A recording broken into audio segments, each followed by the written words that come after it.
예배를 준비하시는 마음으로 함께 찬양하겠습니다. 찬송가 390장입니다.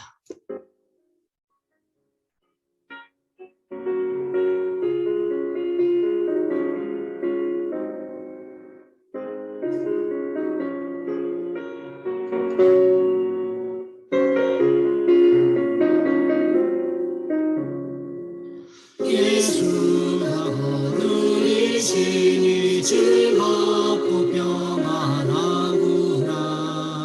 주야의 사고 되는 곳 예수가 거느리시니 주 날 항상 돌보시고 날 친히 거느리시네. 주 날 항상 돌보시고 날 친히 거느리시네. 때때로 괴로움 당하며 때때로 기쁨 누리네. 분파 중에 지키시고 평안히 인도하시네. 주 날 항상 돌보시고 날 친히 거느리시네. 주 날 항상 돌보시고 날 친히 거느리시네.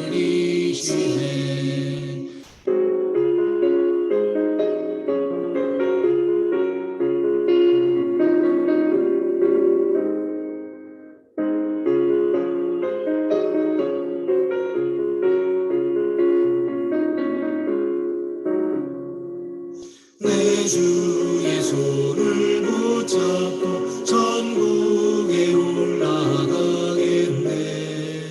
괴로우나 즐거우나 예수가 거느리시네. 주 날 항상 돌보시고 날 친히 거느리시네. 주 날 항상 돌보시고 날 친히 거느리시네. 이 세상이 멸할 때에 마귀의 권세 이기네. 천국에 가는 그 길도 예수가 거느리시네. 주 날 항상 돌보시고 날 친히 거느리시네. 주 날 항상 돌보시고 날 친히 거느리시네.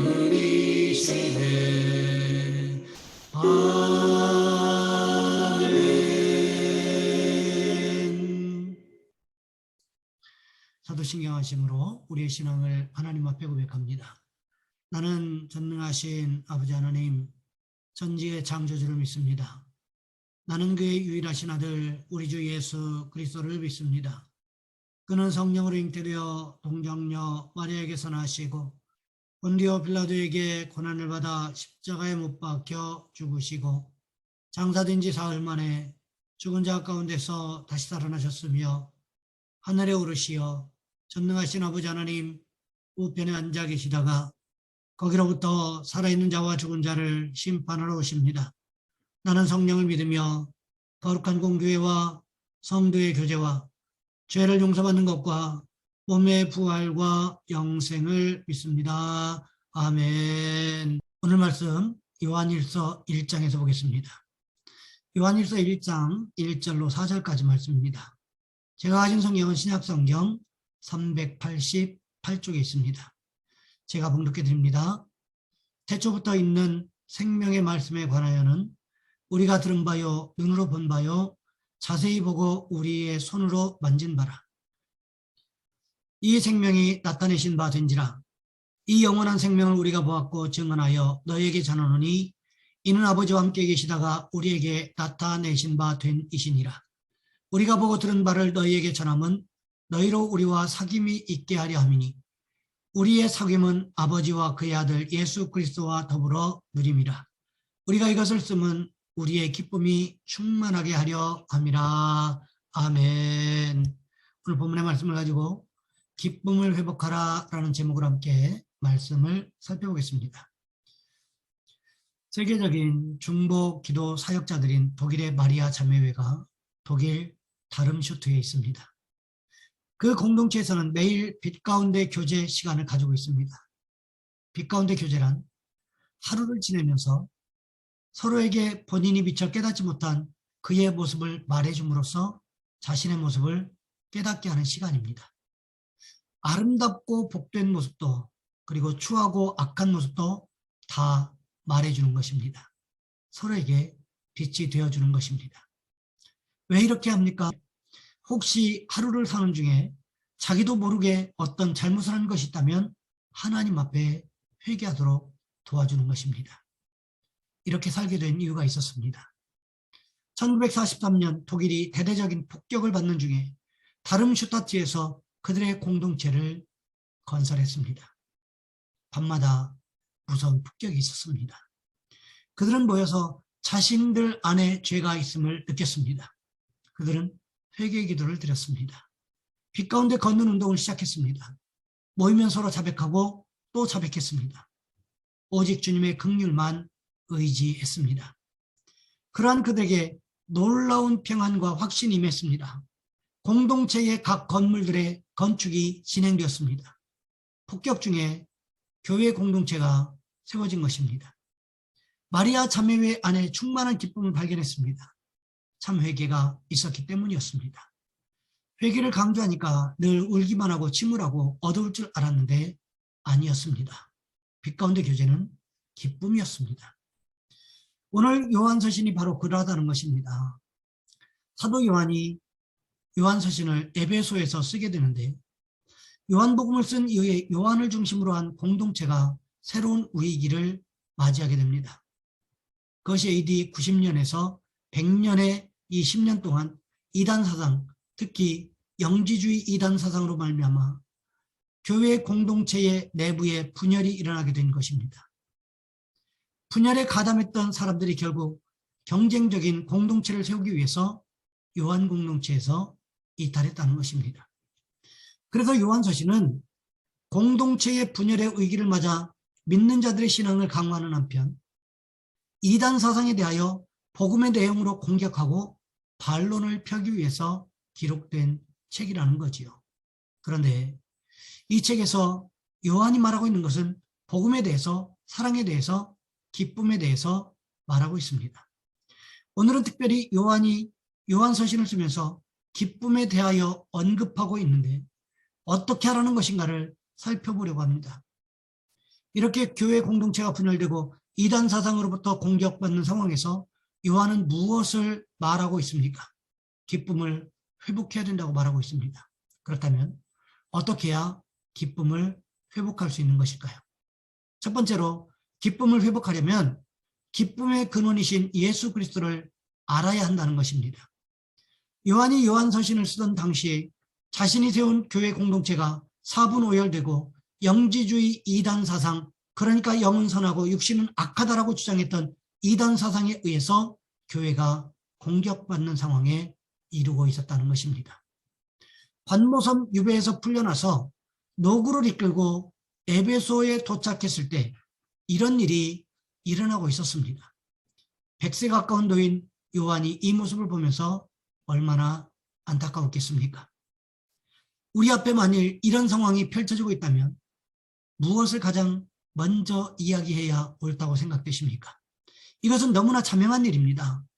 왜 예수 그리스도인가를 분명하게 알아야 한다는 것입니다.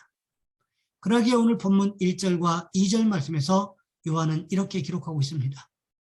태초부터 있는 생명의 말씀에 관하여는 우리가 들은 바요, 눈으로 본 바요, 자세히 보고 우리의 손으로 만진 바라. 이 생명이 나타내신 바 된지라. 이 영원한 생명을 우리가 보았고 증언하여 너희에게 전하노니 이는 아버지와 함께 계시다가 우리에게 나타내신 바 된 이시니라. 태초부터 있는 생명의 말씀, 누구를 말하고 있는 것일까요? 이 말씀을 깨닫기 위해서 우리는 요한복음 1장의 말씀을 떠올려 보아야 합니다. 태초에 무엇이 있었습니까? 말씀이 있었습니다. 이 말씀이 육신되어 이 땅에 오신 분이 누구이셨습니까? 바로 우리 주님 예수 그리스도이셨다는 것입니다. 바로 이 말씀, 그러니까 요한복음 1장 1절에서 14절까지의 말씀을 단 2절에서 요약해서 이야기하고 있습니다. 그렇다면 요한은 왜 이렇게 요한복음의 말씀을 요약해서 이야기하고 있는 것일까요? 이들은 이미 요한복음의 말씀을 읽었던 사람들이었고 알고 있었던 사람들이었기 때문에 그렇다는 것입니다. 이미 요한복음의 말씀이 무엇을 말하고 있는지를 알고 있기 때문에 다시 장황하게 설명할 필요는 없다는 거지요. 그래서 간단하게 요약해서 말하고 있습니다. 그러면서 무엇을 이야기하고 있습니까? 우리가 눈으로 보고 귀로 듣고 손으로 만진 그분이 바로 예수님이시라고 말씀하고 있는 것입니다. 요한이 하고 싶은 말들이 얼마나 많았겠습니까? 너희들 그러지 마라. 그러면 안 된다. 내가 언제 그렇게 가르쳤느냐 등등 하고 싶은 말들이 얼마나 많았겠습니까? 그럼에도 불구하고 요한은 아무런 말도 하지 않았다는 것입니다. 단지 무엇에 대해서 말씀하고 있습니까? 예수님에 대해서 말씀하고 있습니다. 예수님이 누구신가? 누가 가장 잘 알까요? 예수님을 직접 두 눈으로 보고 두 손으로 만지고 몸으로 함께 부대끼면서 살아왔던 사람, 바로 제자들이 가장 잘 알고 있었다는 거지요. 하지만 사도 요한이 90세가 넘어서 100세가 가까운 나이가 되다 보니까 다른 제자들은 이미 다 세상을 떠나고 누구만 남았습니까? 요한만 남아 있었다는 것입니다. 요한이 노고를 이끌고 또다시 시작하는 이야기, 고리타분한 옛날 고리자 시절의 이야기가 아닌 예수 그리스도에 대한 이야기를 시작하고 있었다는 것입니다. 여러분, 그렇습니다. 우리가 신앙생활하다 보면 왜 힘들지 않을 때가 없겠습니까? 왜 어려움으로 인하여 흔들리지 않을 때가 없겠습니까? 다른 사람들은 다 잘 되는 것 같은데, 다른 사람들은 다 행복한 것 같은데 왜 나만 힘들게 느껴지는 경우가 왜 없겠습니까? 왜 내 기도만 응답되지 않는 거지? 이런 의문이 생길 때, 이런 문제로 힘들고 어려울 때, 교회가 사분오열되고 내 주변에서 믿음의 사람들이 떠나고 있을 때, 이때 우리가 다시 생각해야 되는 것은 무엇일까요? 바로 예수 그리스도라는 것입니다. 요한은요, 바로 이 이야기를 하고 있는 것입니다.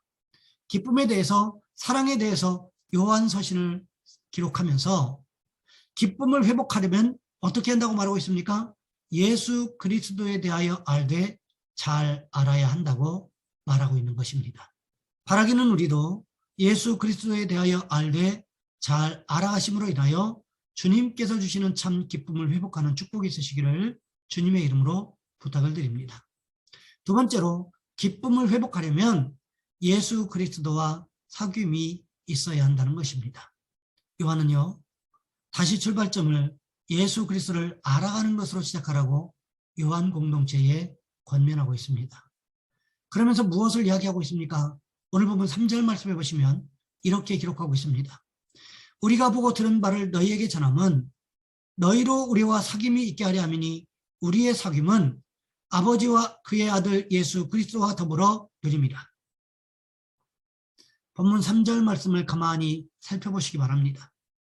우리가 보고 들은 바를 너희에게 전한다. 무엇을 말하는 것일까요? 요한을 비롯한 제자들이 직접 보고 들은 바가 무엇일까요? 바로 예수 그리스도에 대하여 말하고 있다는 것입니다. 그렇다면 우리가 직접 경험해 본 예수 그리스도를 너희에게 전한다. 이것을 왜 이렇게 강조하고 있는 것일까요?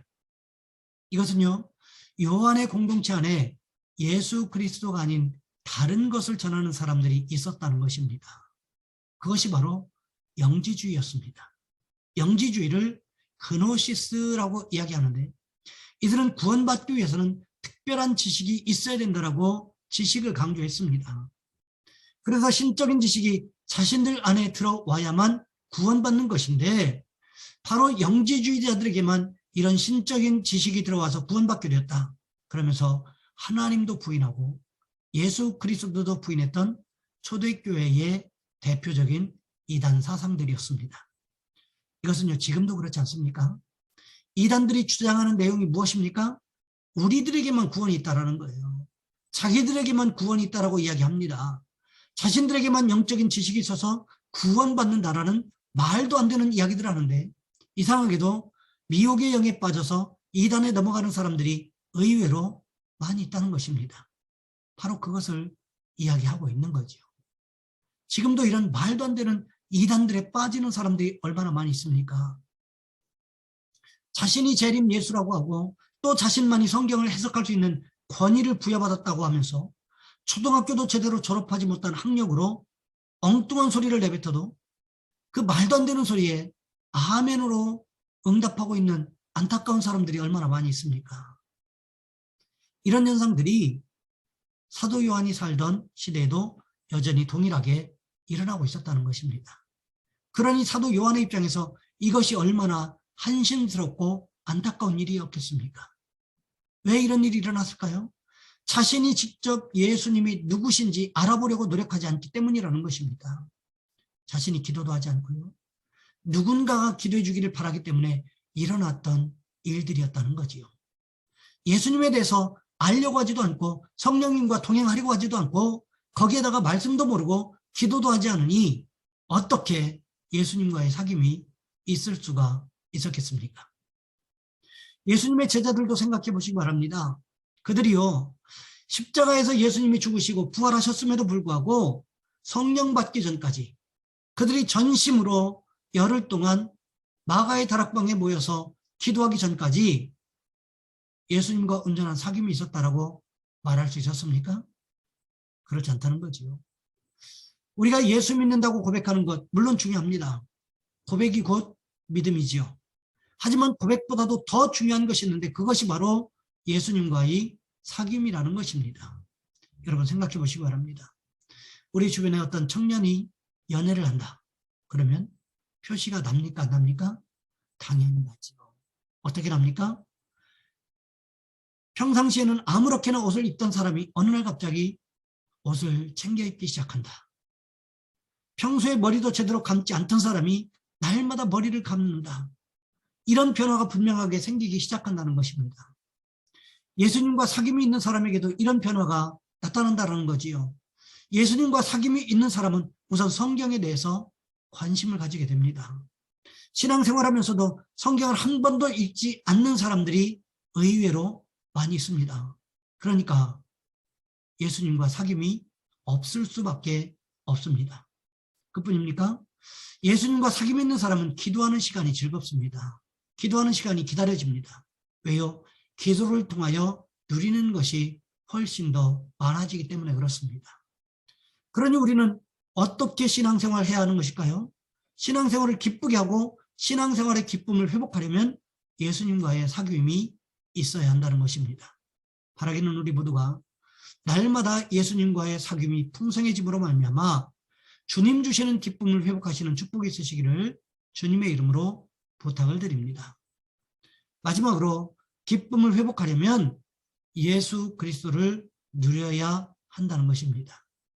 우리나라 말에 이런 말이 있습니다. 구슬이 서말이라도 꿰어야 보배다. 무슨 뜻일까요?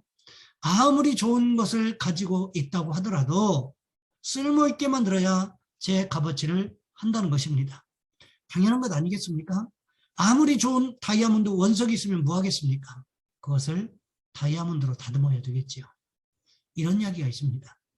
영국의 한 신사가 아프리카 남단의 케이프타운으로 출장을 갔습니다.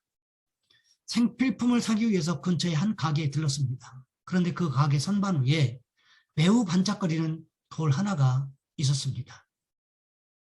그래서 주인에게 물었습니다. 주인장, 저 선반 위에 돌은 어디서 났나요? 네, 우리 아이가 뒷산에서 주워온 돌입니다. 버리기는 뭐하고 그래서 그냥 모아둔 것입니다. 그러면 혹시 제가 당신의 아이에게 아주 훌륭하고 좋은 장난감 하나를 줄 테니까 저 돌멩이들을 나한테 주실 수 있으십니까? 좋은 장난감을 준다는 말에 주인은 흔쾌히 바꾸면서 기뻐했습니다. 이에 신사는 그 돌을 가지고 영국으로 돌아왔습니다. 그리고 영국에 돌아와서 한 보석가게에 들러 그 돌의 가치를 물었습니다. 보석가게 주인이 그 돌을 보더니 깜짝 놀라면서 무려 150만 달러에 자신에게 팔 수 없겠냐고 제안을 했습니다. 그 돌은 최고의 가치를 지닌 다이아몬드 원석이었던 것입니다. 그렇습니다.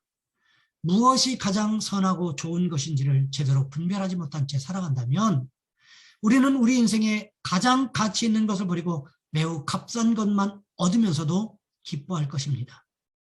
그리고는 어느 날 그 쓸모없는 장난감을 버리는 것처럼 어느 날 우리가 그토록 기뻐했던 그것이 쓸모없는 것이었음을 깨닫게 되는 날들이 오게 될 것입니다. 하지만 문제는 우리는 여전히 무엇이 가장 가치 있고 선한 것인지 알지 못한 채 값싼 즐거움에 빠져 살아간다는 것입니다. 우리에게는 바로 이 다이아몬드 원석과 같은 기쁨의 근원 되시는 분이 계시는데 그분이 누구실까요? 바로 우리 주님 예수 그리스도이십니다. 예수 그리스도 안에 있다고 하면서 함께 예배드리고 함께 기도하고 함께 찬송하면서 그 마음의 기쁨이 없다고 하는 것은 곧 다이아몬드 원석을 가게 선반 위에 올려놓고 그 값어치를 모르는 채 살아갔던 주인과도 같다는 것입니다. 아무리 좋은 옷이 있다고 한들 입지 않고 옷장에만 걸어둔다면 그것이 무슨 소용이 있겠습니까? 사람들에게 아무리 우리 집 옷장에 세계적인 명품이 걸려있다고 자랑한들 그것이 무슨 소용이 있겠냐는 거지요. 내가 누리는 것만큼 내 것이 됩니다. 신앙생활도 마찬가지입니다. 내가 예수님을 알아요. 예수님과 사귐이 있어요. 이것도 물론 중요합니다. 그렇지만 그것보다 더 중요한 것이 있다면 그것은 바로 예수 그리스도를 누리는 것입니다. 주님께서 아무리 너희에게 평안이 있을지어다 이렇게 말씀하시면 뭐합니까?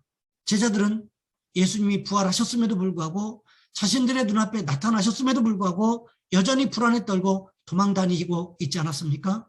이유가 무엇이었습니까? 주님 주신 평안을 누리지 못했기 때문이었다는 것입니다. 이 시대 우리도 마찬가지입니다. 수많은 사람들이 불안의 원인도 모른 채 막연한 불안감에 사로잡혀 살아가고 있습니다. 건강에 대해서 불안하고 내 재정 상태에 대해서 불안하고 가정에 대해서 불안하고 직장과 사업장과 삶의 터전에서 불안하고 불안할 이유가 없음에도 불구하고 이상하게도 불안 공포증에 사로잡혀 살아가는 사람들이 의외로 많다는 것입니다. 이유를 알지 못한 채 매일 불안해하면서 살아갑니다. 왜 그럴까요? 내가 가지고 있는 것을 누리지 못하기 때문에 이런 일이 일어난다는 것입니다.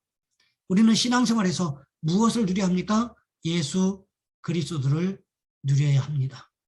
예수 그리스도를 누릴 때 우리에게 참된 평안이 임할 것이기 때문에 그렇습니다. 바라기는 우리 모두가 날마다 성령님과 동행하면서 예수 그리스도를 누림으로 인하여 기쁨을 회복하는 축복이 있으시기를 주님의 이름으로 부탁을 드립니다. 이제 말씀을 마무리합니다. 오늘부터 우리는 요한서신의 말씀을 계속해서 살펴보려고 합니다.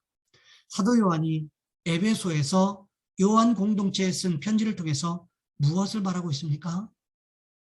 기쁨을 회복하라고 권면하고 있습니다. 그렇다면 기쁨을 회복하려면 어떻게 하는 것일까요?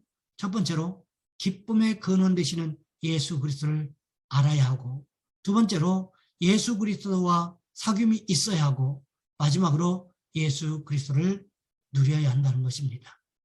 바라기는 우리도 날마다 예수 그리스도를 더 깊게 알아가고 사귐이 있고 누림으로 인하여 주님께서 약속하신 기쁨을 회복해 나가는 모습이 있으시기를 주님의 이름으로 부탁을 드립니다.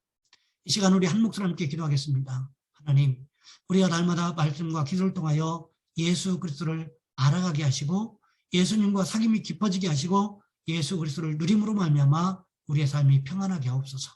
이 시간 우리 한 목소리 함께 기도합니다. 사랑의 하나님, 우리를 도와주시기를 원합니다. 순간순간마다 우리를 도와주셔서 우리로 말씀과 기도를 통하여 예수님에 대하여 더욱 깊이 알아갈 수 있도록 도와주시기를 원합니다. 날마다 기도와 말씀을 통하여 주님 닮아가는 모습을 우리 가운데 있게 하시고 하나님 주님을 알아가고 주님과 깊은 사귐이 있게 도와주시옵소서. 하나님 또한 바라옵기는 사귀는 것뿐만이 아니라 하나님 주님 주시는 깊은 평안들을 우리가 누릴 수 있도록 도와주셔서 오직 예수 그리스도가 우리의 삶의 주인이심을 고백할 수 있는 우리 모든 성도들 되어질 수 있도록 주님 인도하여 주시옵소서. 우리 주님 예수 그리스도의 이름으로 감사하며 기도하옵나이다. 아멘. 교회 소식은 주보를 참고해 주시고요. 찬송가 445장 함께 찬양하겠습니다.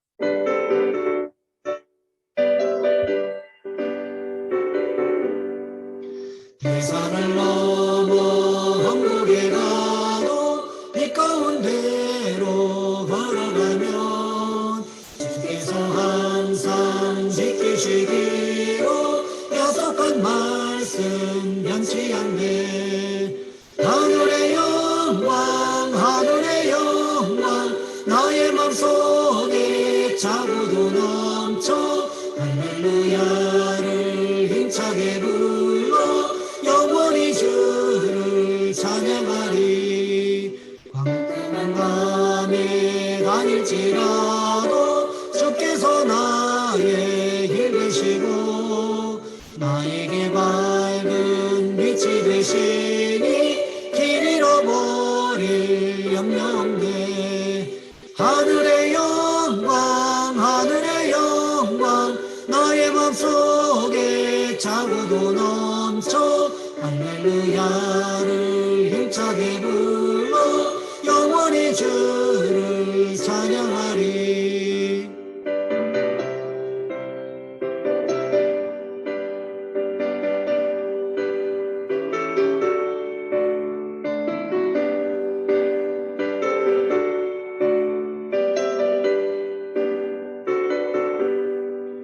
광명한 그빛 마음에 바라 찬란한 천국 바라보고 할렐루야를 힘차게 불러 날마다 빛에 걸어가리. 하늘의 영광 하늘의 영광 나의 맘속에 자고도 넘쳐 할렐루야를 힘차게 불러 영원히 주를 찬양하리.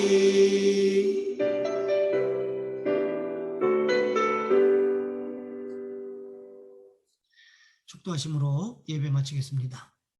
이제는 우리 주 예수 그리스도의 은혜와 하나님 아버지의 극진하신 사랑하심과 성령님의 교통하심이 이후로 날마다 예수님을 깊이 알아가고 사귐이 있기를 원하고 예수 안에 있는 참된 평안을 누리기를 소원하는 우리 모든 성도들 위해 이제로부터 영원토록 함께 하셨기를 간절히 축원하옵나이다. 아멘.